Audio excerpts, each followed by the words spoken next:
Cynthia Rothrock.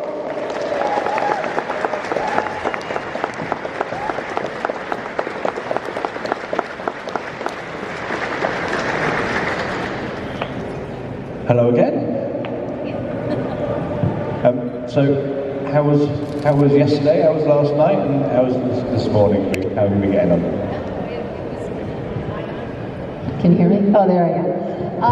Great. Very busy yesterday and today. And last night I had some dinner. I think some of my friends are here. Ross, yeah, there he is. We went and had dinner. So it was kind of nice to catch up a little bit after a long day.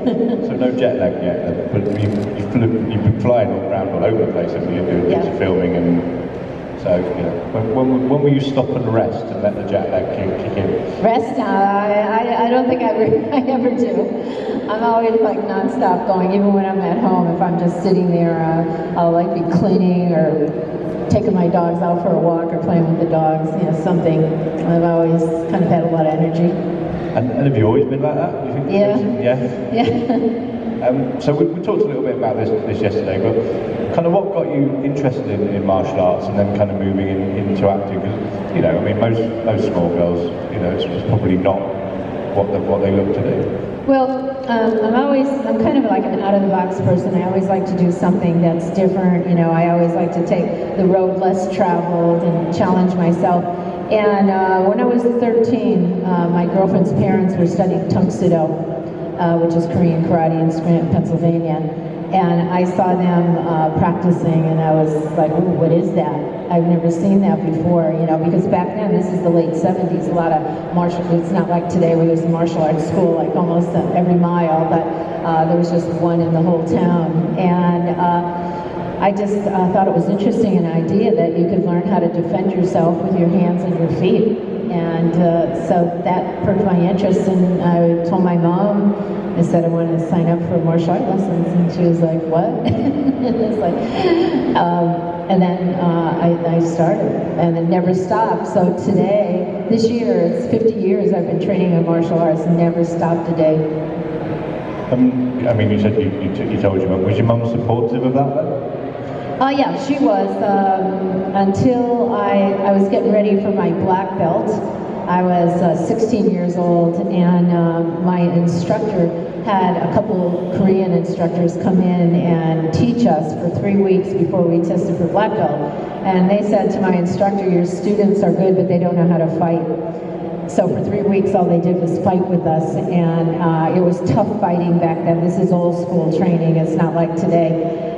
They would go do a spinning kick, and they would sweep your other leg out, and you'd fly in the air and go down for real. And I'd go home, and I had a lot of bruises. I couldn't walk. My whole legs were purple. And my mom was like, maybe you shouldn't do that anymore. But it was a good lesson, even though it was tough training. From that day, I was never afraid to spar anybody again, because I thought they're not going to hurt me as bad as the Korean masters did. Did you find at school then, as you would kind of learn all this, that people were not bullying you as such, but almost kind of challenging you to fight?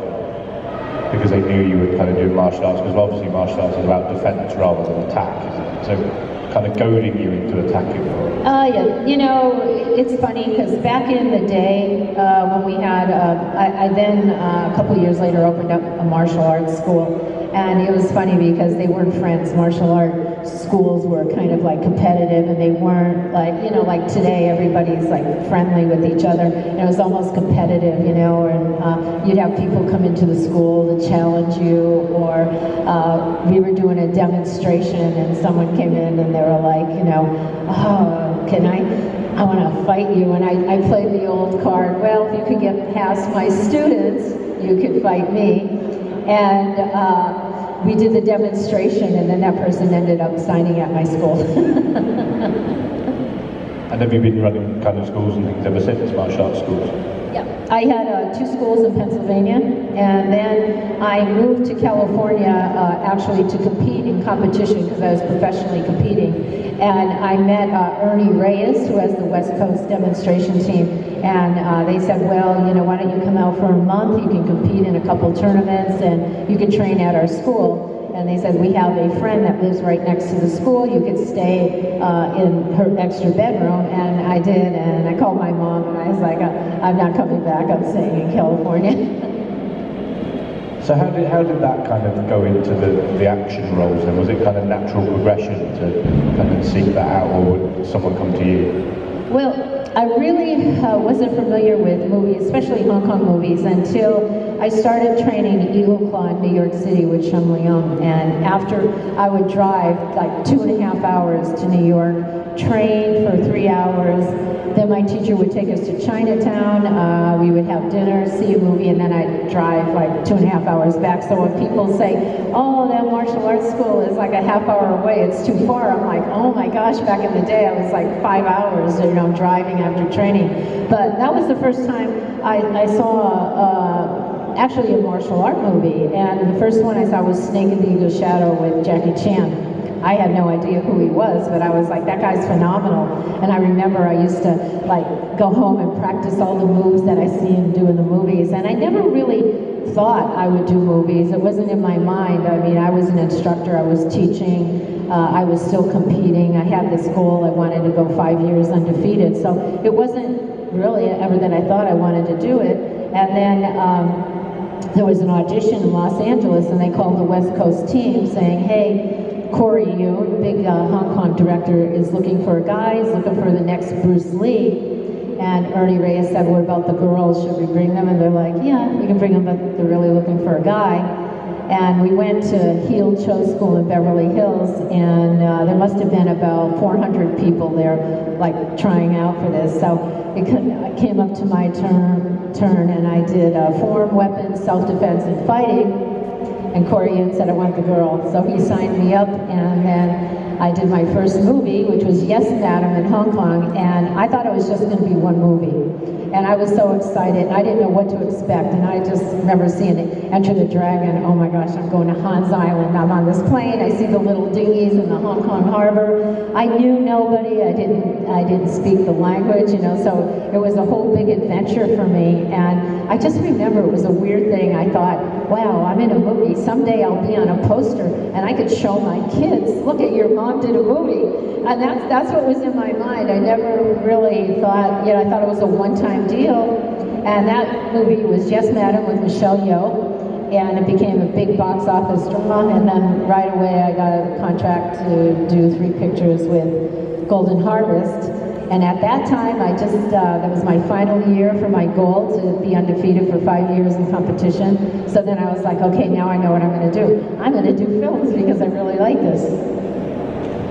And so after that kind of film deal ran its course, where did they go from there? Because obviously they wanted to kind of move you into an American audience, or more mainstream audience maybe. Well, when I was there, Golden Harvest wanted to get involved in American movies, so they said, hey, would you mind going to Utah and shoot China O'Brien, this movie? And I was like, oh, absolutely, because to me it was like, oh, I can understand someone speaking to me, because when I was doing the Hong Kong movies, I never knew what they were saying. We didn't have a script.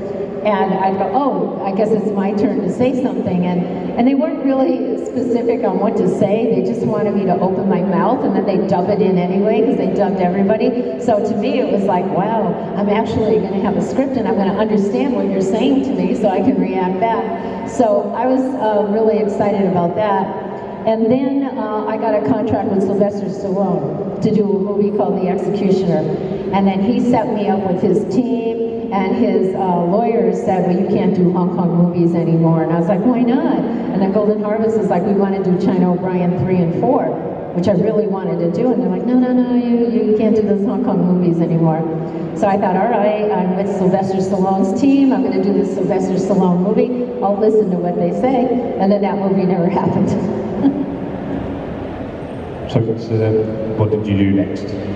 Well, then at that point, my movies were quite popular worldwide, so I just kept doing movies, some of them were out of the United States, some were in the United States, and up to today, I think I've done maybe about 75 movies since 1985. that's quite an impressive, list of That's a lot, yeah. I did a lot in the 90s. Like, I was like working nonstop, and then in 1999, I had my daughter, so I stopped doing films for about 10 to 12 years. I might have done a little part here and there, but I was like really wanted to be mom. I didn't want to go to Indonesia. I didn't want to take my little baby to Indonesia. So I stopped, and then she started growing up and didn't want to hang with mom anymore. So I was like, well, I got to go back to work. Okay, some of you guys must have some questions, so stick a hand in the air if you do. Yeah, there's a couple knocking around, just pick one.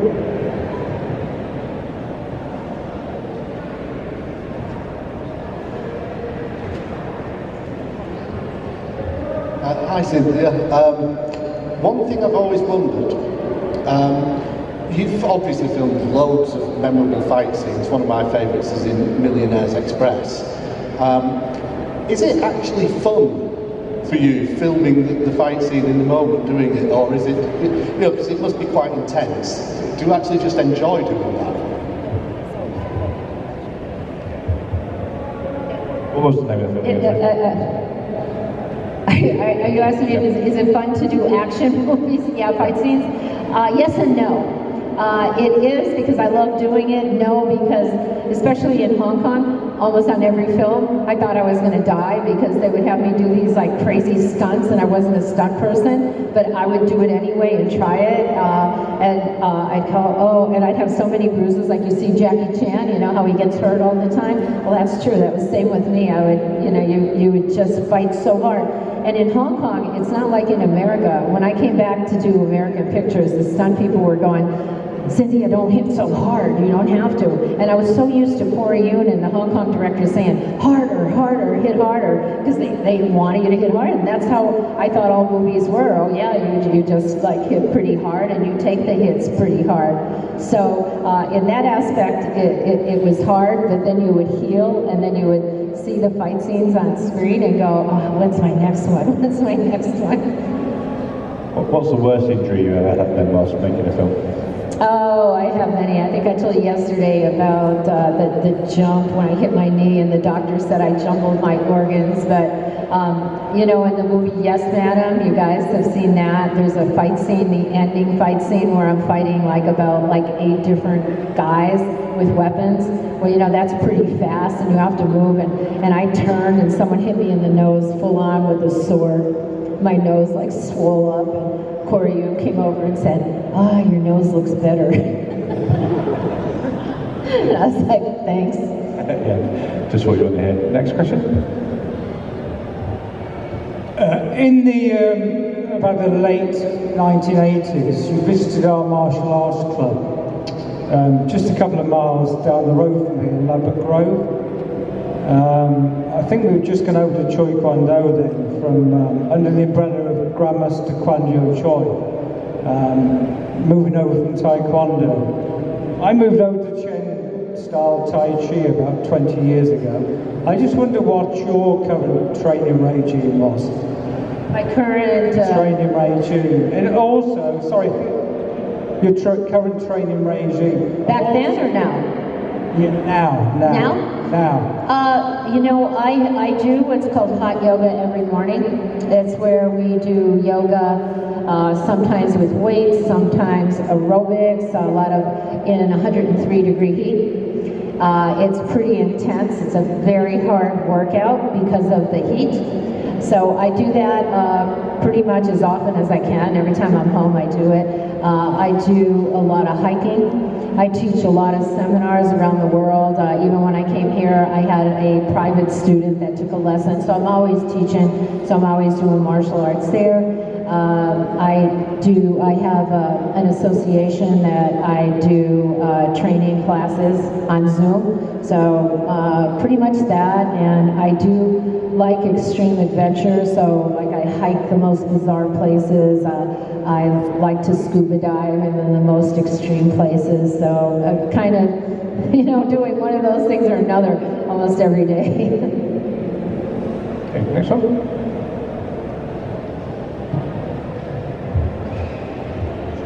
Hello, Cynthia. Now, we trained with you in Berlin conference called Meet the Stars. Now, you embarrassed the whole class that time by doing the splits just like that. How are you now with doing the splits just like that? Oh, I can do it. You want to see? I can do it with my heels, with my pants on.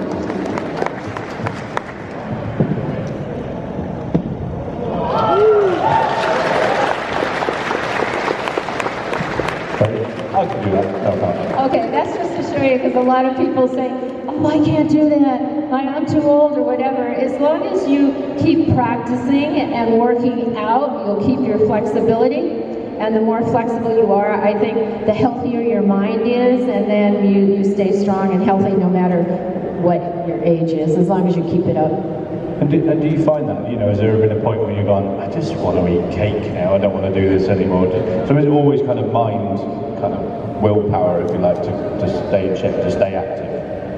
Yeah, I think you have to stay active, and to me, I don't let age come into my mind, because I feel like if you say, oh, I'm old, you're going to be old, so you have to kind of keep young at heart. Obviously, your body changes, but, you find something physical to do what you can do. Like I talked to someone today, and they said, yeah, I used to do martial arts, but now my knees are all blown out, my shoulders dislocated, I have all these issues, and I was like, well, go find Tai Chi, do some Tai Chi, do some Wing Chun where you're not kicking, And if you're in a good school, they'll taper the program to what you can do, because martial arts isn't about, being like 16 and able to jump and all this. It's being able to defend yourself. And so no matter what your capabilities are, what your physicality is, I always think martial arts is like the greatest gift to do, because you're not only learning how to defend yourself, but you're getting in good shape and good physical condition as well. And like, what's better than that is, learning both of those at one time. Okay, next question. Yeah, there's one down here.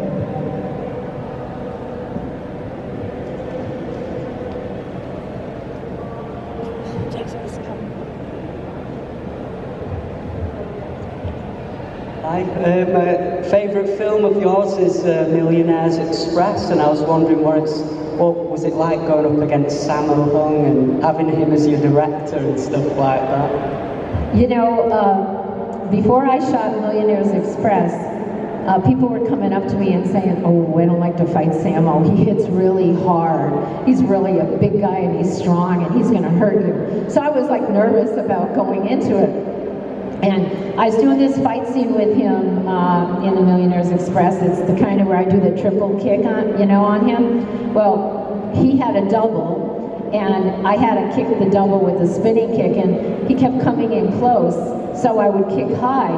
And Sammo's getting angry because I'm not hitting right where I'm supposed to, and I'm like, but I'm going to hit that guy in the head if I go there. So I'm telling the guy, don't do it. And I found out that day that Sammo lost $350,000 gambling, so he was not in a good mood. He was in a very bad mood. So I did the kick really slow. And I said to the guy, if you come in close, I'm going to hit you, because I'm getting nervous that Sammo's getting angry because I'm not kicking right here. So the guy comes in, I hit him, he went down, there was blood like coming out of his face. I felt so bad, so sorry. And one of the stunt guys comes up to me and said, oh, don't worry, that's the guy that hit you in the nose with the sword, and yes, madam. You knew that all along, really, didn't you? I did not do that on purpose either. Next question. Yeah, there's a couple over this side.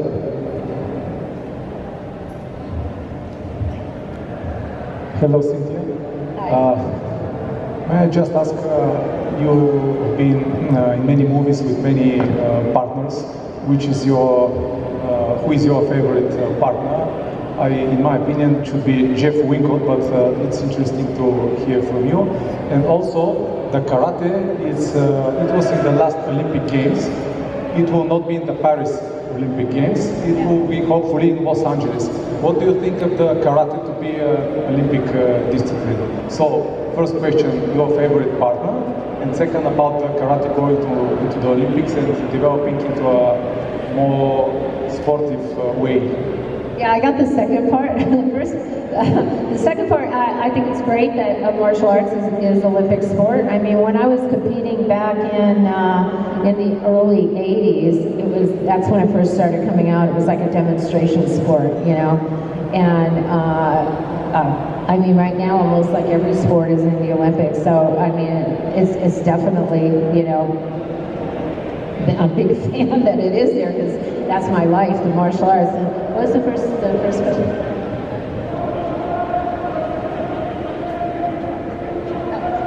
My favorite person to act with, oh, that's a tough one because I've had so many good people to work with. And just to give you an example, in October, I'm shooting my first film called Black Creek.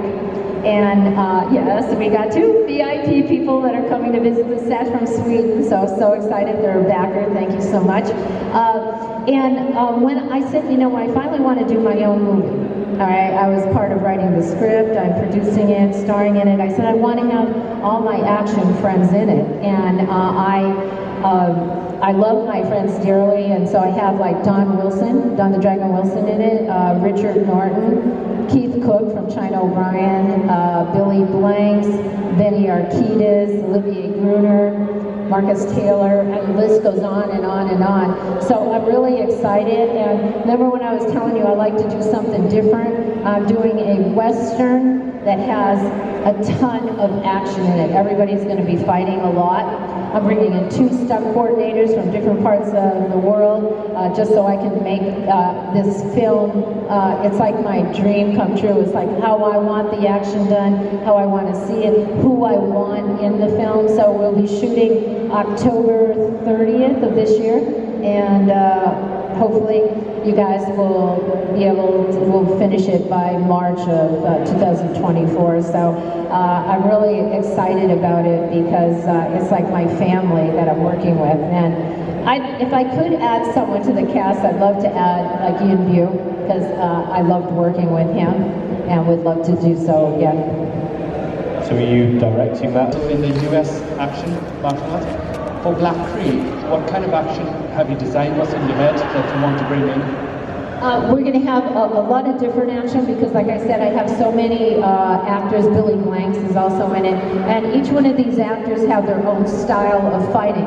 So if I said, oh, I want Don Wilson to fight like Hong Kong style like I do, he's not going to like that, you know. So I'm kind of going to have everybody kind of fight the style they like, but what I'm going to do is try to create a little different pattern, so something you've not seen or shot a little bit differently, you know. So you'll see all different kinds of styles in the movie, and basically tailored to, you know, how they move, what they like, but try to come up in different creative ways to do it, not like, you know, you've seen a million times over and over again. Because to me, when I see action pictures and I see the same action, the same, it gets a little boring for me. So, you know, there's those little intricacies that, you know, add to it. So my choreographers, I have one, a Swiss team coming in, and I also have a German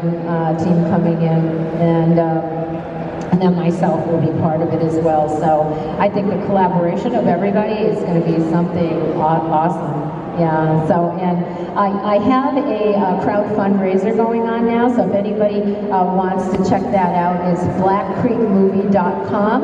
And we have great incentives all the way from getting a digital copy of the movie before it's even out to having a speaking part in the movie. So there's so many like incentives go in, and you could be part of Black Creek. So, and those, I know there's a lot of people out here that said, yeah, we have supported your film, and I thank you so much from my heart for being part of my first movie. So just before we finish off then, apart from Black Creek, what the next few months have in store for you? What are you going to be up to? Well, it's been a busy year. I shot a film in Switzerland called No Time to Think that will be out. I just finished The Last Kumite, which is a German movie. I finished a movie called Lady Scorpion, so you can kind of figure out what that movie's going to be about. That was kind of written for me. me, and that was in Mexico, and I just did a cameo in Van Damme's latest movie coming out. I think it's called Dark Man. So been quite busy. For the next probably 6 months, I'll be really, really invested in Black Creek, doing pre-production now, shooting the movie, and then doing post-production. So that'll keep me pretty busy, but you'll still see me here and there, popping around the world like I do if I have a spare moment, I take it. Well, we have run out of time. We've got, well, even though we could probably spend all afternoon. So show your appreciation once more. Cynthia Rothrock. Thank you.